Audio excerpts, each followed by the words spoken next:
Hi FPL managers, welcome to FPL Team Talk. I hope you're enjoying this two-week international break.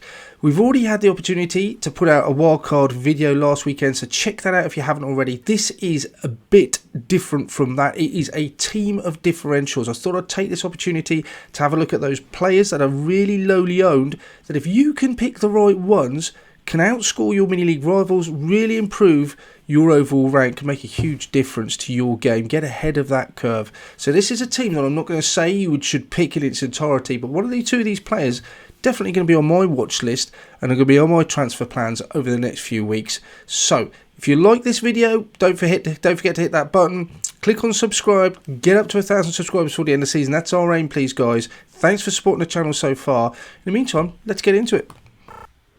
So for the purpose of this video then, I'm going to class any differential as someone who has under 5% total ownership within the FPL management community. So I've put together for you 15 players, in fact over that. At the end of the video, I'm going to add some more that didn't make the cut that are still really good differential options. And remember, the reason why we're having a differential is to really get ahead of the curve. We've seen it so many times, people jumping onto the bandwagon, getting hold of players that are doing really well. If we can get in there first, makes a huge difference to getting ahead of our mini league rivals, improving our overall rank, and that's why we do it. So let's have a look at the team. Now, I'm not saying for a minute this is a team that I would assemble and put together for a wildcard or even a free hit side. These are just a team I've made of individuals, really, differentials, one or two that I would certainly consider for my team as well. In goal, we've got Pickford, and I've also got Nick Pope. 4.9, 5.4. Everton, I'm not convinced about them defensively. Strange enough, their statistics in terms of goals conceded and expected for Pickford and for Pope is both the same. Pickford, slightly more points than Pope recently, probably due to that clean sheet he had the other day.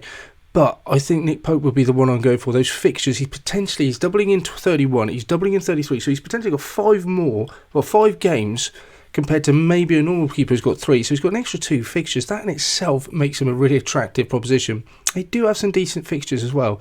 So if it wasn't perhaps for other surgery in my side, Pope would be one that I would be looking at. If you have a transfer to burn and you're lucky enough, I think, yeah, Pope's got to come in, and definitely on a wild card, I'll be looking at him pretty strongly as well, with other fixtures yet to be arranged.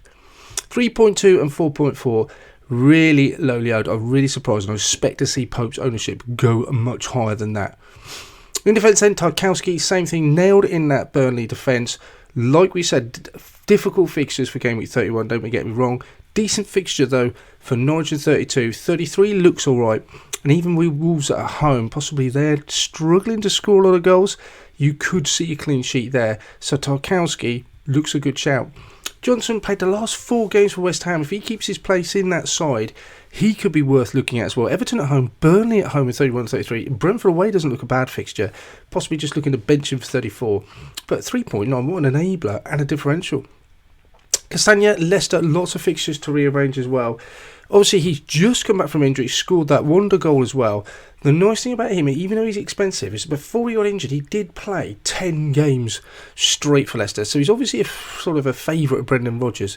If he can get his fitness up to scratch, maybe even looking to maybe that after that game 31 where he's got decent fixtures in 32 and 33, he could be a really nice option and a big differential. I really like Matip, 4.9, getting into that Liverpool defence where he has missed 2 out of the last 16 Premier League games. That's really impressive. 4.9, really good price. Doesn't offer a lot of goal threat, but just to have someone that nailed in that Liverpool defence at 4.9, I definitely want a piece. The only thing he says, it does block that third move for a Liverpool defender. If you can go maybe from Trent to Matip and then back again, possibly that could be an option. Looking in terms of goal statistics, only 8 points for Tarkowski, not keeping many clean sheets. They are leaky so far, hence they're down at the bottom, but just the amount of fixtures at Burnley got this quite attractive. Johnson, again, not offering a huge amount of attacking returns, but again, 3.9, not expecting a huge amount. Castagna, back from injury, so we know he's going to be taking a little while to get into the roll of things. Even though he had 10 straight games earlier on the season, didn't really produce a lot of attacking returns, but 27 in his last 5 combined. Matip, look at those clean sheets. He's got a goal as well. So 39.5. He just outstrips pretty much everyone at the moment. 4.9. What a bargain. Really like Matip. 4.2, 3.3, 0.5 for Castagna coming back from injury. And only 4.1 for Matip. Again, I expect that to go up, especially with Trent's injury. Possibly people looking to go on to Matip instead. In midfield then, we're looking at Martinelli, decent fixtures, doubles and 33 as well, which is nice. Ziyech 7.3, he's an interesting differential. Cornet with those 2 double game weeks. And then we've got Harvey Barnes as well with decent fixtures, looking at the same as Castagna. Martinelli, surprised again that he is so lowly owned. Maybe most people going for Saka instead of him, and you can't blame him for that. But goal threat 0.54 is decent. 20 points last 5 games, again okay. Ziyech 36 in the last 5 games. 3 goal involvements in the last 5. He's got 0.5, not as good as Martinelli, but totally outscoring him. If he plays, Ziyech looks like a great option. Did play 4 games straight before he picked up injury, and then came back and obviously played 90 minutes in the last game. So he looks like he's in favour. Cornet, 9 points last 5. He just blanking every week. You do think when he does contribute, it's normally a goal. Just with the amount of fixtures, is he worth a punt of 5.9? Possibly. And then Harvey Barnes as well, obviously got involved in the last game. 20 points in the last 5. He looks good. 4 goal involved in the last 5 matches. That looks really nice.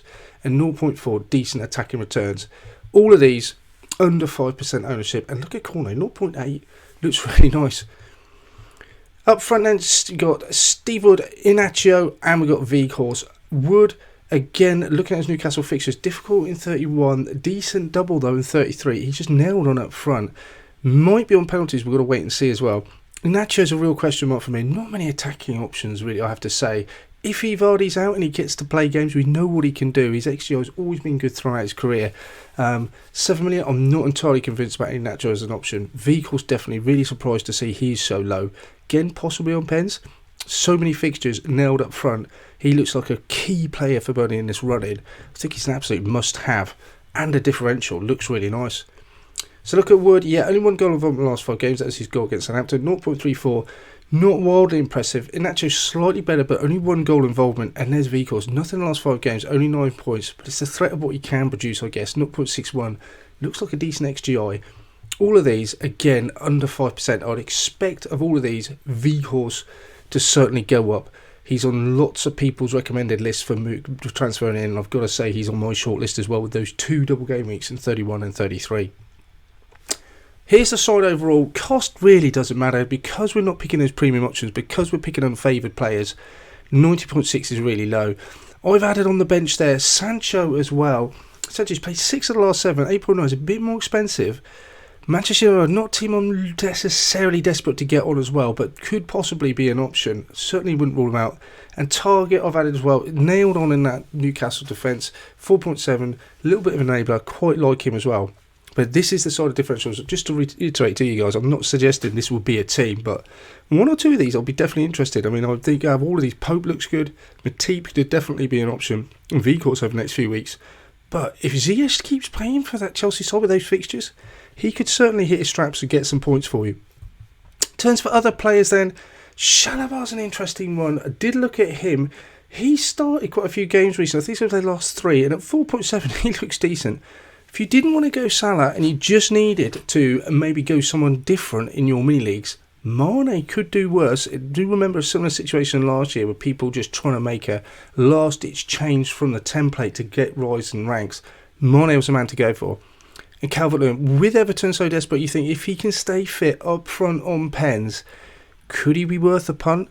Again, all these are differentials, so they are going to be players that people just don't have. Shalabar 2.5, 3.6 for Mane and only 3.2 for Calvert-Lewin. But these guys are just some of the differentials that you could go for. There you have it, guys. That's my team of differentials. Let me know in the comments below, who are you possibly going to bring in? Are any of those players of interest you have we can persuaded you to pick on them? Hit that like button, put any comments, we'll always get back to you. Hit the subscribe. In the meantime, good luck, take care. We'll come back with more wildcard videos later on in the week and update, transfer lists, all that good stuff. In the meantime, take care. Speak to you soon.